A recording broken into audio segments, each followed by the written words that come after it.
The arrogant approach, the War Council. Chamber of the Krull Empire stretched. Beneath music, a dome of crystallized starlight. Supreme Commander Vexthor stood at the center, his crimson scales gleaming under the pale glow. Around him sat the 12 warlords of the Empire, each one a veteran of countless conquests. The Krull had ruled their sector of the galaxy for 8,000 years, and in that time they had never known defeat. Vexthor activated the holographic display with a gesture of his clawed hand. Three-dimensional map of the galaxy materialized above the council table.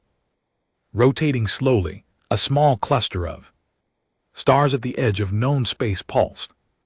With amber light, his eyes narrowed as he studied the region. This was the Orion sector, a relatively unexplored area that his scouts had recently surveyed. The findings had been remarkable: 26 star systems rich in rare minerals and habitable worlds. But there was a complication. The survey is complete, Vexthor announced, his voice resonating through the chamber. The Orion sector contains resources beyond our projections, enough to fuel our expansion for the next millennium. The warlords leaned forward with interest. Warlord Kraith, the oldest among them, spoke first. What species inhabit this sector? Vexthor's expression hardened. Young race, they call themselves humans. They have occupied these systems for approximately 400 years. Their technology appears primitive by our standards. The warlords exchanged glances. This should have been simple news. The Krull had absorbed hundreds of species into their empire. Most surrendered without resistance once they witnessed the might of the Imperial fleet. Those who resisted were crushed swiftly and completely. But Warlord Krathor's face showed concern rather than satisfaction. He had lived through more campaigns than any other Krull alive. Supreme Commander, has the Galactic Council issued any statements regarding this sector? Vexthor's silence answered the question. He gestured again, and a document appeared in the hologram. It was marked with the seal of the Galactic Council, an organization that served as a neutral intermediary between the various powers of the galaxy. The Krull tolerated the Council because it facilitated trade and prevented conflicts between the major empires. But the Council had no military force. They could only observe and advise. There is a declaration, Vexthor admitted, issued 3 centuries ago. It designates Terran space as a restricted zone. He read from the document with barely concealed contempt. Any vessel entering Terran territory without explicit authorization will be considered hostile. Entry without permission guarantees annihilation. This is not a warning. This is not a threat. This is absolute fact. Several warlords laughed. The idea that a young species could threaten the Krullan Empire was absurd. But Kraith did not laugh. Neither did Vexthor. In 12,000 years of galactic history, Krara said quietly, the Council has issued only 4 such declarations. Each time the species in question proved to be extraordinarily dangerous. Warlord Xena, a younger commander hungry for glory, scoffed at this. Dangerous, Supreme Commander, our empire spans 6,000 star systems. We command fleets that number in the tens of thousands. We have conquered species far older and more advanced than these.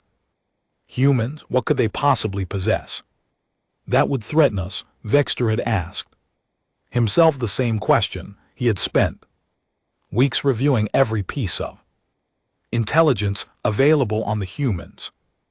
The data was frustratingly sparse. The humans had emerged from a single world. Called Earth, they had expanded slowly and methodically, never overreaching. Their capabilities, they maintained. Minimal contact with other species.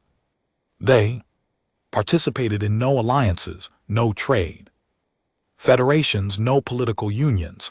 They simply existed within their small territory, quiet and isolated. It made no strategic sense. A species with the power to warrant a council declaration should be expanding aggressively. They should be making their presence known across the galaxy, but the humans seemed content to remain hidden. There are rumors, Kraith continued, stories that circulate through the neutral trade stations, ships that enter human space and never return, probe vessels that vanish without sending distress signals. 250 years ago, the Zenthian Collective sent an exploration fleet of 800 ships into the Orion sector. None of them returned. Xeno waved a dismissive hand. The Zenthians were merchants, not warriors. They probably encountered natural phenomenon, a stellar anomaly or gravitational trap, but Vexer knew better. He had ordered his intelligence officers to investigate the fate of every expedition that had approached Terran space. The list was longer than he had expected. The Zenthian Collective, the Voric Swarm, the Merchant League of Telos, the Hierarchs of Dragon, all of them had sent fleets into human territory. All of them had lost contact completely. No debris fields were ever found. No survivors ever emerged. The ship simply ceased to exist. There is more, Vexler said. He pulled up another file. 180 years ago, the Voric Swarm attempted to conquer the humans. The Voric were a hive species, militaristic and ruthless. They sent 12,000 combat drones in a single massive assault. The chamber fell silent. 12,000 ships represented a force capable of overwhelming most civilizations. What happened to them? Xena asked, his earlier confidence wavering. Nothing. Vexer replied, there is no record of battle, no debris, no evidence of conflict. The Voric armada crossed the Terran border and simply disappeared. Within a year, the entire Voric species collapsed. Their hive worlds went silent. Their civilization ceased to exist. The implications hung in the air. Like smoke, an entire species erased from existence, not conquered or absorbed, but simply gone. This could be coincidence, Xena insisted, though his voice lacked conviction. The Voric might have suffered internal collapse, disease, or civil war. Shook his head. Slowly, too many coincidences, Warlord. Xena, too many fleets, too many species, all of them encountered the same fate. Vexer studied the faces of his council. He saw doubt beginning to take root, but he also saw the hunger for conquest. The Kralin Empire had not grown to its current size by avoiding challenges. I have made my decision, Vexer announced. We will send the Third Conquest Armada into Terran space. 4,000 warships, enough firepower to shatter planets. If the humans possess some hidden weapon, we will discover it and overcome it. If they are merely protected by fear and rumor, we will dispel those myths. Most of the warlords voiced their approval. Only Kraith remained silent, his ancient eyes filled with concern. The decision was made. Over the following weeks, the Third Conquest Armada assembled at the border of Cran space. 4,000 vessels, each one a masterpiece of military engineering. Battle cruisers capable of reducing Continents to glass, carrier ships. Housing thousands of fighters, siege. Platforms armed with weapons that could crack a planet's crust, the Armada. Represented the full might of the Krallan Empire. Vexthor stood on the bridge of his flagship, the Eternal Dominion, and watched as the fleet completed its final preparations. He felt the weight of command settling on his shoulders. This would be his greatest victory or his greatest failure. There would be no middle ground. His communication officer interrupted his thoughts. Supreme Commander, we are receiving an incoming transmission. The origin point is within Terran space. Vexthor felt a chill run through his body. The humans knew they were coming, despite all of the Kraltan stealth technology and careful planning. The humans had detected the Armada.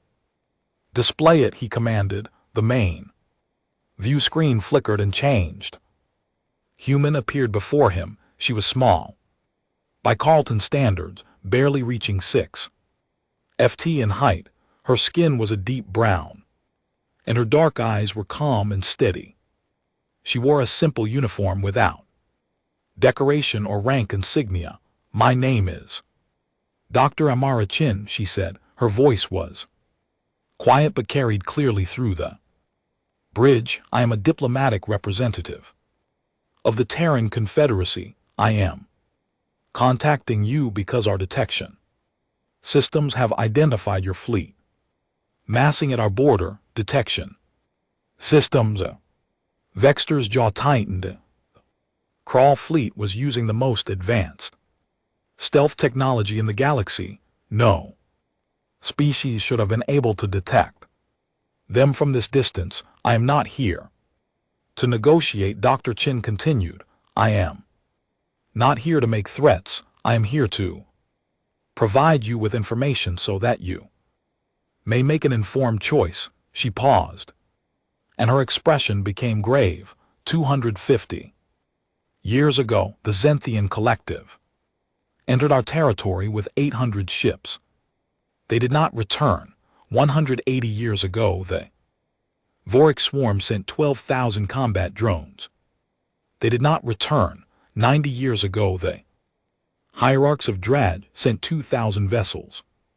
They did not return. The bridge was completely silent. Every officer was staring at the screen.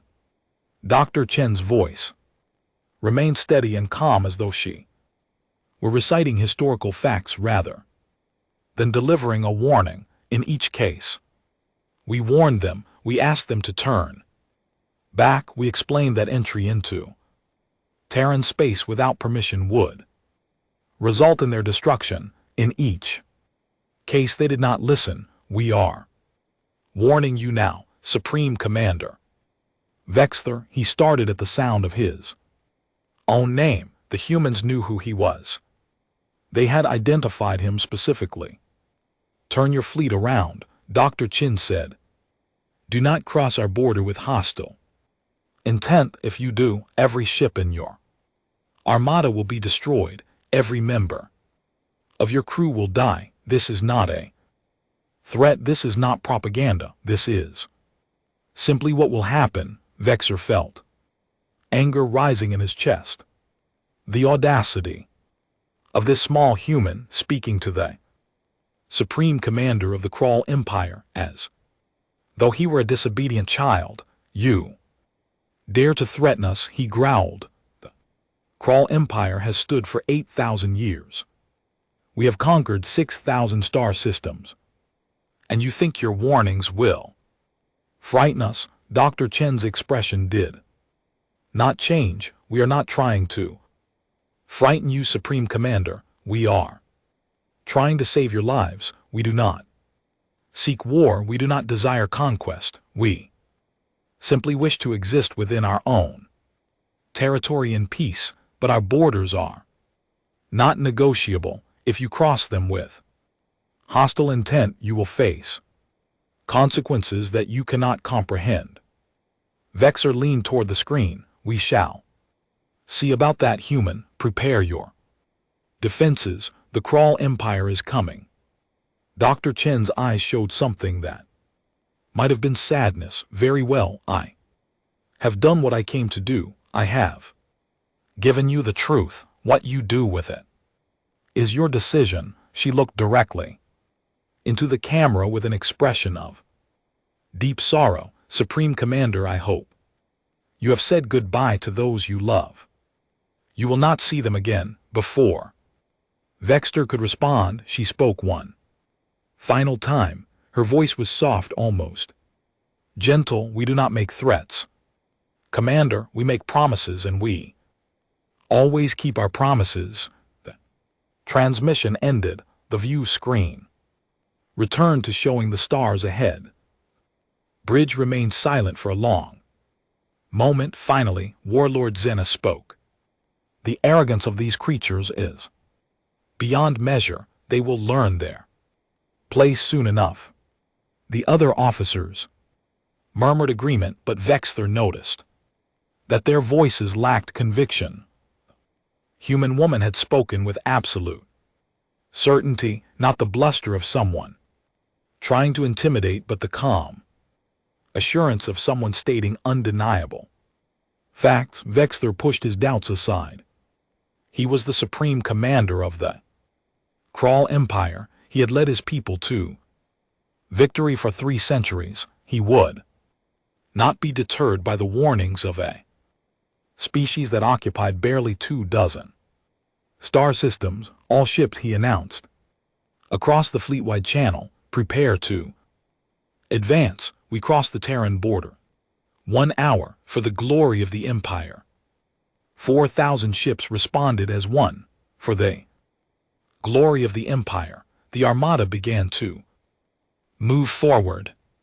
A vast river of metal and firepower flowing toward the invisible line that marked the boundary of Terran space. Vexter stood on his bridge and watched the stars draw closer. Somewhere ahead lay the truth about the humans, their secrets, their weapons, their power. He would discover that truth, and then he would conquer them just as he had conquered all the others. The Crawl Empire had never known defeat. He would ensure it remained that way. The fleet crossed the border into Terran territory. For a moment nothing happened. Then the lights on every ship began to flicker. The terrible truth.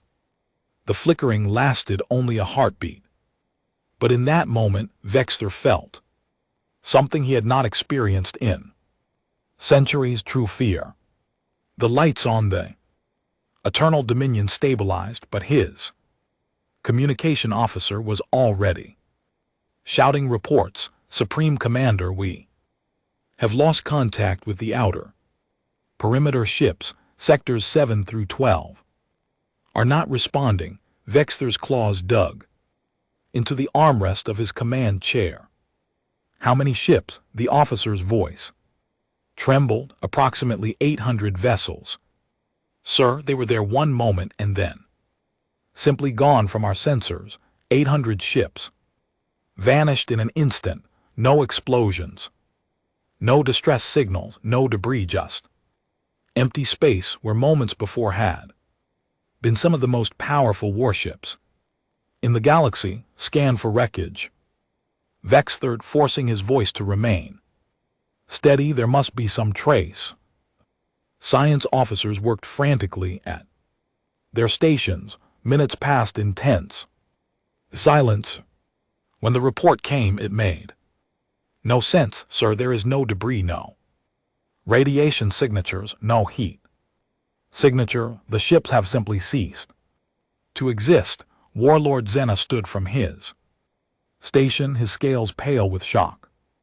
That is impossible. Matter cannot simply disappear. There must be some explanation. But before anyone could respond, the main view screen activated on its own. Dr. Amara Chin appeared once more, her expression unchanged. That same calm, sorrowful look. Supreme Commander Vexter, you were warned. You chose not to listen. Now you will understand why. Vexter rose from his chair. What have you done with my ships?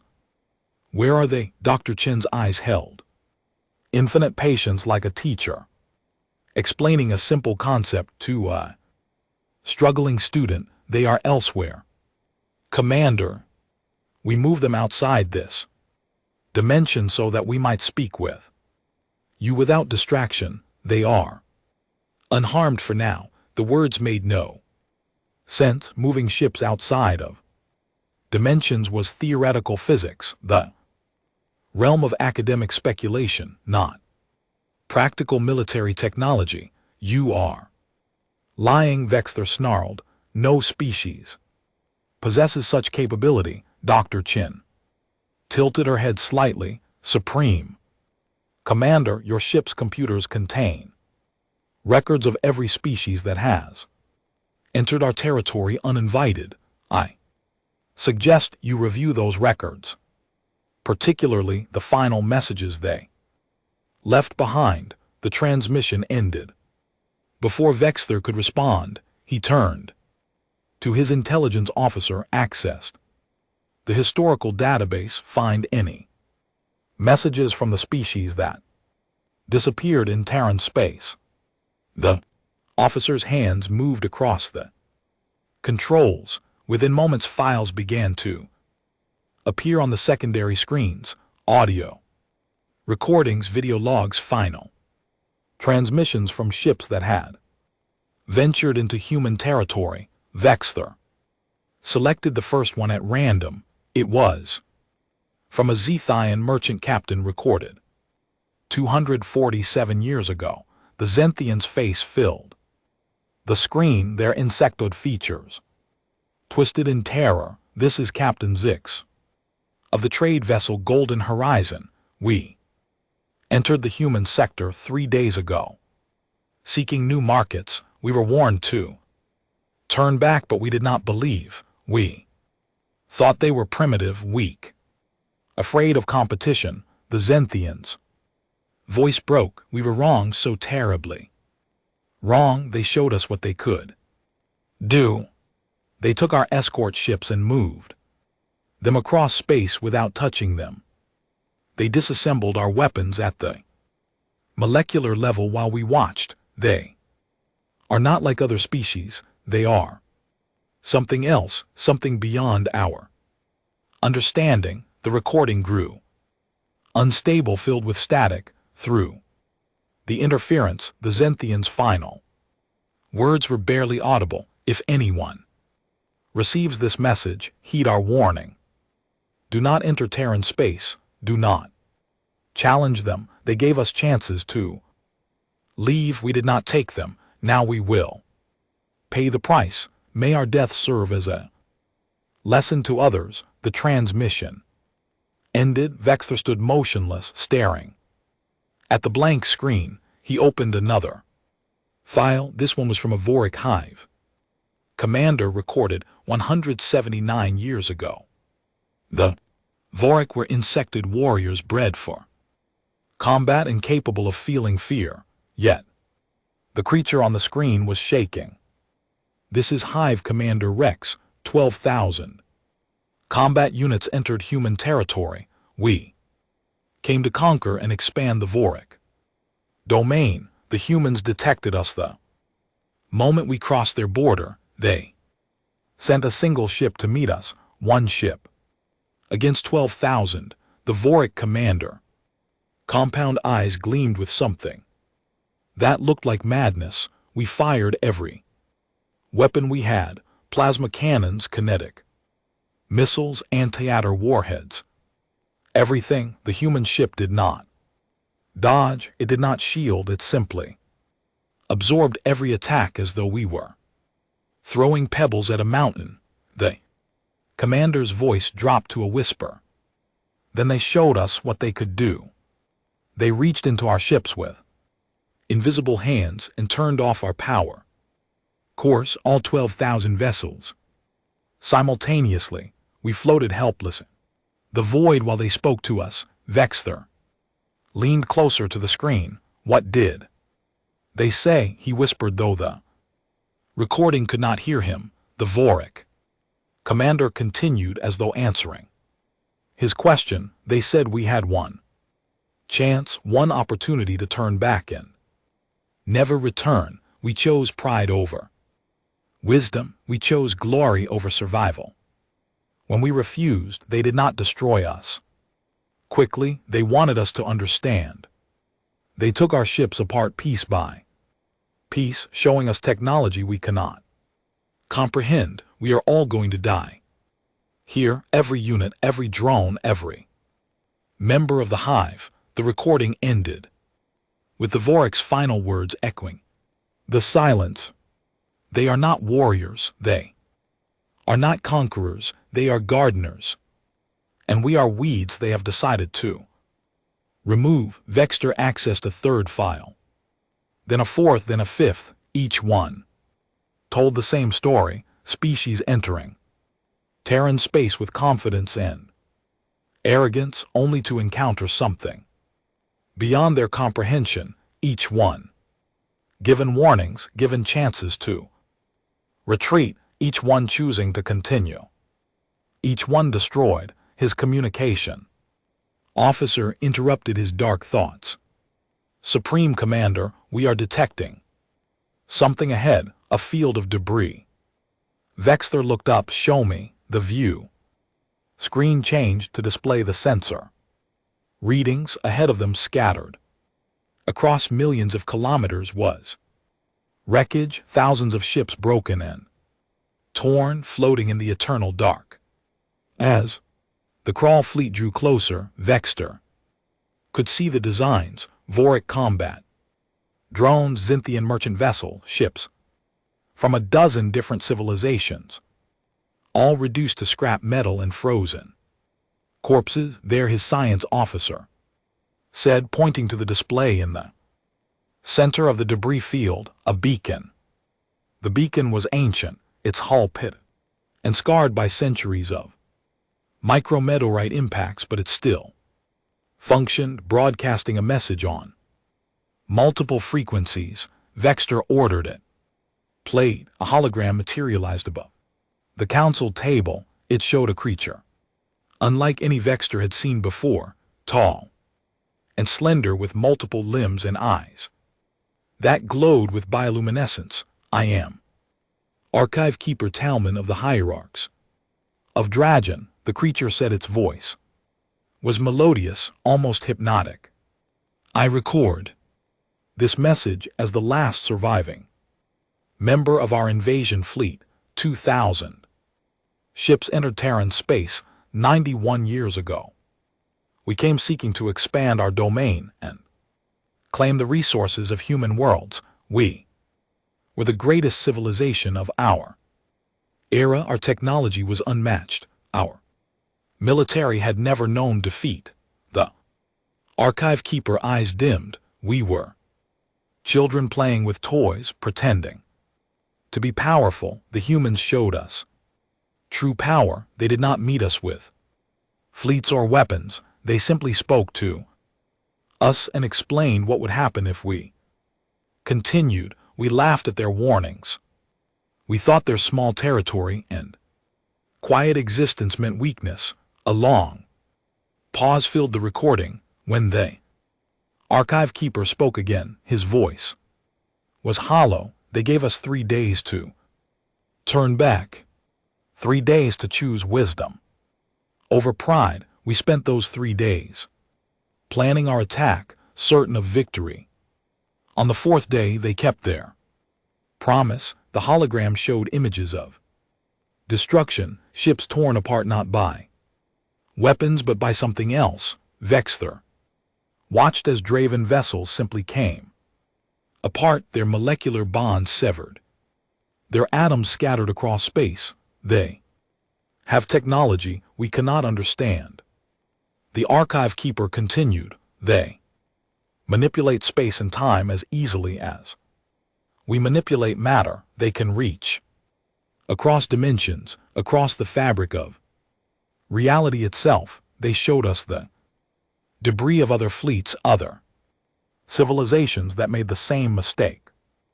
We did. They wanted us to understand that we were not special, we were not the first to ignore their warnings. We would not be the last. The archive keeper's form flickered. The recording was old, degrading. If you are watching this, you have entered Terran space. You have ignored their warnings just as we did. Perhaps you think your technology is superior. Perhaps you think your numbers will overwhelm them. You are wrong. Turn back while you still can. The humans do not want to kill. They do not seek glory or conquest, but they will defend their territory with power. That makes God seem weak. The hologram faded. The message ended. Vexthor stood in the center of his bridge, surrounded by debris from civilizations that had thought themselves invincible. Around him, his officers waited for orders, but what orders could he give? His communication officer spoke hesitantly. Supreme Commander, we are receiving another transmission from the humans. Dr. Chin appeared once more on the view screen. Behind her, Vexthor could see what looked like a command center, but the technology visible in the background was unlike anything he recognized. Crystalline structures that seemed to exist in multiple dimensions simultaneously, display showing data that hurt his eyes to look at. Commander Vexthor, she said, you have now seen the evidence. You understand what happened to those who came before you. I'm offering you something we rarely offer. A final chance. Vexthor found his voice. What are you? Dr. Chin smiled sadly. We are humans. We are a young species by galactic standards. We have only been traveling between stars for a few centuries.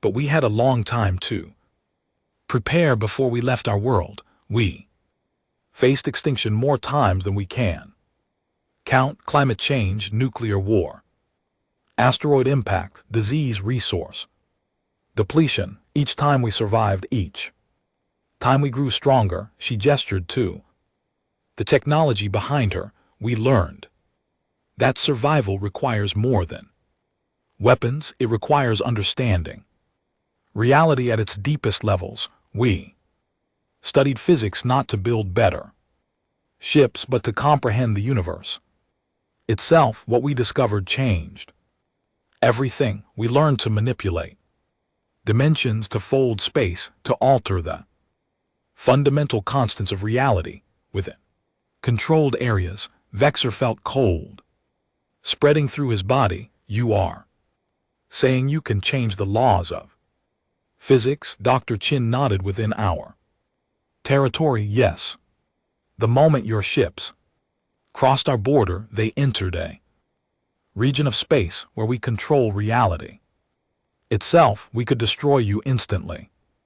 We could erase your entire fleet from existence with a thought, but we do not want to do that. We never want to do that. Then why this display? Vexthor demanded. Why show me the wreckage? Why the warnings? Her expression grew pained. Because we remember what it was like to be young and arrogant. We remember thinking we were invincible. We remember making mistakes and learning terrible lessons. We show you this because we hope you will learn from the mistakes of others rather than repeating them yourselves. She leaned forward and her eyes held genuine compassion. Commander, your people are not evil. You are simply following the pattern that most spacefaring species follow. Expand, conquer, grow stronger, but that pattern ends here. Our territory is where we draw the line, not because we want to dominate you, but because we need space to exist in peace. Vexthor of his home world, his family, the billions of Carlton citizens who had never asked for this war. If I turn back, he said slowly, will you release my ships, the 800 vessels you took? Dr. Chin nodded. They are already being returned to normal space. Your crews are unharmed. And unaware of what happened, we simply moved them outside the flow of time for a few moments. To them nothing has occurred. As she spoke, Vexther's sensors confirmed it. The missing ships were reappearing, their crews confused, but intact. Return to your empire, Dr. Chin said. Tell your leaders what you have seen. Tell them that Terran space is not to be entered. Tell them that we will defend our borders with power beyond their comprehension, but also tell them this: we do not wish to be your enemies. If your people ever seek peaceful contact, genuine trade, cultural exchange, we will welcome you. But it must be on terms of mutual respect. Vexer looked around his bridge. His officers watched him with expressions of relief mixed with shame. They had come seeking glory and found only harsh truth. He made his decision. All ships, he announced across the fleet-wide channel, we are returning to crawl space. This campaign is over. Some protests came through the communication channels, but most of his commanders responded with obvious relief. The Great Armada began to turn, a massive formation executing a retreat that would become legendary as the Eternal Dominion prepared to depart. Vexther looked one last time at the view screen. Dr. Chin was still there, watching. Thank you, Vexther said quietly, for the warning, for the mercy. She inclined her head. Go in peace, Commander, and remember what you have learned here. The transmission ended. The Crawl fleet crossed back over the Terran border and began the long journey home. Vexther stood on his bridge and thought about the report he would give to the Crawl High Council. He would tell them about the warnings about the debris fields, about the terrible power the humans possessed. He would tell them that some borders were not meant to be crossed, some species were not meant to be conquered, and in the years that followed, the word spread across the galaxy. Terran space became known as the Forbidden Zone, the place where empires went to learn humility. Other species heard the story of the Crawl Armada that turned back. They heard about the debris fields and the warnings. Most chose wisdom over pride. A few did not. Those few added their wreckage to the graveyard that floated in the void, a monument to arrogance and a warning to all who would follow. The humans remained in their small territory, quiet and isolated. They did not expand. They did not conquer. They simply existed, gardeners tending their small corner of the galaxy, and the rest of the galaxy learned to leave them alone, because the humans had made a promise and they always kept their promises.